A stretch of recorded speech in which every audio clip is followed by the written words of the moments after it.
right, everybody, we're back with a brand new Cabral HouseCall, opening up that document right now from the team. And today it says is episode 3285. Amazing. So if you want to check out today's questions, head on over to stephencabral.com/3285. Let's check out what the community has for questions on all things wellness, weight loss, weight gain, anti-aging, so much more. Let's check it out. All right, first question is from Kavita. Kavita says, your work has been a blessing to me. Thank you, Kavita. I have a time-sensitive question. All right, anytime there's a time-sensitive question, you always want to write into cabralsupportgroup.com, all right? Just because we don't see these questions until they come in through the queue. So I literally just opened up this document. I don't do any prep work ahead of time, so I just want to share that with you. But hopefully we're getting to in time. It looks like we're only a couple weeks from when you wrote in. My husband is 61 and has been experiencing severe pain in his right toe, affecting his ability to lift his leg. Although magnesium foot soaks and oil massages provide some relief, the pain persisted. During the holidays, he had his condition checked and was told it might be nerve-related, possibly due to his medications. He's pre-diabetic, on metformin, and takes statins. His blood work showed elevated blood sugar, 200, and hemoglobin A1C of 11. Okay, that's not pre-diabetic. Again, I can't give you any medical advice. Not giving you any medical diagnosis. Again, so for the show, no medical treatment plans, medical cures, medical diagnosis, medical advice. All right. But a hemoglobin A1C of 11 shouldn't be above a 5.6. A fasting glucose above a 126. So you've got a 211. That is a diabetic diagnosis, but that can only be given by a licensed medical doctor. So I just want to share that with you. Okay. So it was shocking since he generally maintains a good diet and exercises regularly. He sees his PCP tomorrow. I'm not a big believer in traditional medicine. Dr. Cabral, please help. Okay. Well, I'm going to do my best for sure. So I would have his doctor look at uric acid. This could be gout. It most certainly sounds like gout. And gout, high uric acid, is absolutely very common with diabetes. So let's put that out there. Highly inflammatory. I have many shows on gout. We use natural-based protocols, but you can also use medication. But those uric acid crystals that build up are extremely painful, and they can actually begin to affect the kidneys as well, which may be why these numbers are becoming a little bit off as well. Now, it would be very strange for his hemoglobin A1C, which is a measure of 90 days, for it to jump up this much. Again, I don't know when the last time you had it checked is, but if someone's pre-diabetic, hopefully they're running the blood work every 3 to 6 months. So this is obviously this needs to be worked on. You want to work with a qualified practitioner. Okay. So an integrative health practitioner level 2 to be able, and now level 3s are coming, to be able to look at all of these things. Okay. From a natural standpoint, and then work with as well the endocrinologist and maybe even cardiologists that you're working with in the meantime to get to these underlying root cause. But for me, I would be running the big 5 without a doubt. So stephencabral.com/big and the number 5, or just stephencabral.com/shop. That takes you over to Equalife. That's our private practice. And I would be running those. I would be running those labs saying, what's going on? What are the underlying root causes? In the meantime, looking into tart cherry, looking into apple cider vinegar, a few other things that can be very helpful for gout as well. All right. And we wish you all the best, Kavita. And I know we're going to, we got to work on a lot of things, the blood sugar, et cetera. All right. But you can do it. That's the nice thing is that you can do this. Your husband can do it too. He's only 61. So, all right. C is up next. Just C. Female, age 39. I have had an inflamed liver. My liver area hurts, basically, is what I understand. This started after I was 8 weeks into a caloric restriction, aiming for about 2 pounds a week of weight loss. My doctor gave me a liver panel and my ALT was elevated. About 2 months later, I felt better. I just finished a 7-day Equalife detox and it started hurting again. I'm at a loss for what is going on or how to make it better, and my doctor was no help to me. Really, she offered no information whatsoever but to stop exercising. Okay, so whether you're doing a detox or whether you are doing nutrients for the liver, sometimes the liver does need a rest. If the body is losing weight, if it has a lot of toxins, think of microplastics and phthalates and parabens and mercury and aluminum and cadmium and all these things, and it's filtering those through the liver, which it is. You might think, oh, well, let me do more for my liver. Sometimes the liver does need a break. If you had elevated levels of ALT and or AST, those are liver enzymes, that's inflammation. I would look at my podcast on non-alcoholic fatty liver disease. There are, I give you a lot of recommendations there. Berberine is just one of those. But my other recommendation is we start going for walking. We're taking in more of a lower processed carbohydrate and less saturated fats for now as well. It's just less stress in the liver. We're taking in more fruits and veggies. We're going for our walks. We're doing a sauna. We're doing trampoline bouncing or rebounding or dry brushing. We're doing all of the things to help out the body. And if you haven't read The Rain Barrel Effect, check it out. It's my book. It's free. I pay to print it. I literally pay, it's a little over $7. You just pay for the shipping and handling, which is about $7 as well. That's at stephencabral.com/free book. Check that out. And hopefully that gets you started. All right. Thank you for writing in. Lynn is up next. Lynn says, hi, Dr. Cabral. I just received my annual blood work and my TSH, which is thyroid stimulating hormone, is at a 4.9 while all my other markers are normal. Antibodies, T3, reverse T3. I've struggled, T4. I've struggled with higher levels of TSH for many years, which fluctuates between 3 and 5. I've definitely listened to all of your podcasts concerning the thyroid, but I just can't seem to change these numbers.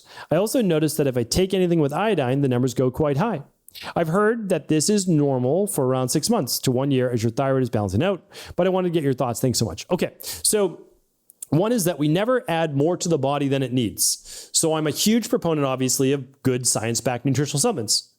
But I don't believe in mega dosing of basically anything. Maybe for a short period of time is if it's what's called for, sometimes B12, sometimes other things like that, but never for a long term. Okay, so you might not need any more iodine.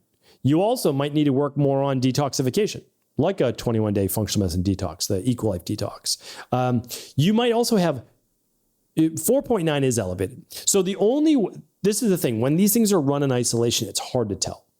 Here's what I could tell you. If you ran the stress, mood, and metabolism test and you saw elevated levels of cortisol throughout the day, you'd say, oh, that's why my TSH is elevated, because I'm in fight or flight, and the body might be creating then more thyroid stimulating hormone. Now, that's actually the sign of a strong constitution, because many people, when they're producing a higher level of cortisol, they start to shut down production of T3 and T4. So, there might be nothing to do except reduce stress, improve sleep, make sure that sympathetic nervous system is calm. Right? That's one option. The second is that there might be a cortisol issue, so we need to fix that. Okay. The other one might be that there could be a liver processing issue or too much iodine in the diet. Possible. It's possible that there's too much tyrosine, iodine, and others. It's unlikely though, because TSH is different than T3 and T4. It's an in-between hormone, thyroid stimulating hormone, that's really more of a signal. It's a signal for the thyroid to produce more hormone, but if you have enough hormone, why is it signaling to produce more? It could be because there's a need for it metabolically or stress-wise. So I would run the stress, mood, and metabolism test to really find out what that is. And again, all of these things are available at stephencabral.com/shop, or you can work with any integrative health practitioner level 2 that you would like to. All right, Carrie's up next. Hi, Dr. Cabral. I just received my blood work and I'm stumped. I see a pattern here on today's house call. A lot of blood work questions. I'm happy to help though. It's the same as last year, almost, even though I've tried even more to get these fixed. My white blood count is low with neutrophils dropping even more and ALT and AST slightly elevated. And when I worked with your team in the past and others, I've been told that this is some sort of virus like Epstein-Barr virus. I never drink alcohol and all other liver markers are normal, and I'm running a functional medicine protocol with a lot of biomarkers. In addition, addition, my total iron and iron saturation are high while my ferritin is only a 19. I actually donated blood last year after I saw the high iron score. Okay, well, this is solvable then, but it's still high. I listened to your most recent podcast on iron, but those cofactors seem fine. I'm disheartened and stumped. Okay, so glad you wrote in. So you can have elevated levels of ALT and AST because of high iron in the body.